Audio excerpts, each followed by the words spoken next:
नमस्ते दोस्तों। अगर आप एक्सेल या एडवांस्ड एक्सेल सीखना चाहते हैं और शुरुआत से ही समझ नहीं आ रहा कि कहां से सीखें, तो हम आपकी मदद कर सकते हैं। हम आपके लिए लेकर आए हैं एक 10 दिन का एक्सेल कोर्स, जिसे करके आप एक्सेल में मास्टर बन सकते हैं। जी हाँ, सिर्फ 10 दिन में ही। इस कोर्स में आप बेसिक एक्सेल से लेकर एडवांस्ड लेवल तक का एक्सेल सीख सकते हैं। यहाँ पर आपको कई सारे फंक्शंस सीखने को मिलेंगे और 100 से भी ज्यादा फॉर्मूल्स जानने का मौका मिलेगा।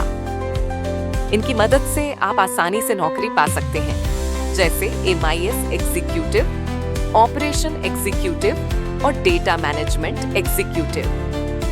तो जल्दी से सब्सक्राइब कीजिए हमारे चैनल को और एक्सेल में स्मार्ट बन जाइए।